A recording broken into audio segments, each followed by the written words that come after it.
আমরা ফেসবুকে সোশ্যাল মিডিয়াতে দেখছি কাশিতে গঙ্গার ওপরে বোটে বা নৌকোতে ইফতার করছে। 14 জন মুসলিম যুবক ওখানে ইফতার করছে, খাওয়া দাওয়া করছে এবং খাওয়ার যে বাকি অংশ সেটা গঙ্গায় ফেলছে। ঠিক বর্তমান যে রাজনৈতিক আবহাওয়া রয়েছে সে জায়গায় দাঁড়িয়ে কোনো মুসলিম ছেলে এমনটি করা বড় অশালীন লাগছে। আমার মনে হয় এরা মুসলিম নয়। যারা এটা করেছে, আমার ব্যক্তিগত কথা বলছি, যারা এটা করেছে এরা মুসলিম নয়, এরা মুসলিম সেজে করেছে। এরা মুসলিম সেজে করেছে। গঙ্গার ওই জায়গায় এরকমভাবে করার কথা নয়। এবং তারপরে কথা বলি, যদি মুসলিম হয় তাহলে তারা যদি খাবারের অংশ গঙ্গায় ফেলে, আমি বলতে চাই আমরা যারা হিন্দু আমরা কি আমাদের খাবারের অংশ গঙ্গায় ফেলি না?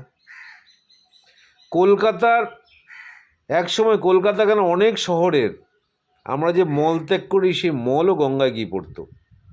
আমরা যে প্রস্রাব করি সে প্রস্রাবও গঙ্গায় গিয়ে পড়ে, এখনও পড়ে।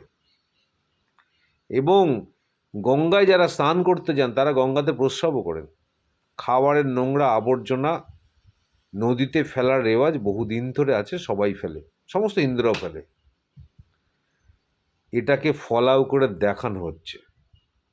পুনরায় মুসলিমদের প্রতি বিদ্বেষ তৈরি করার জন্য, মুসলিমদের প্রতি ঘৃণা তৈরি করার জন্য এগুলো দেখানো হচ্ছে।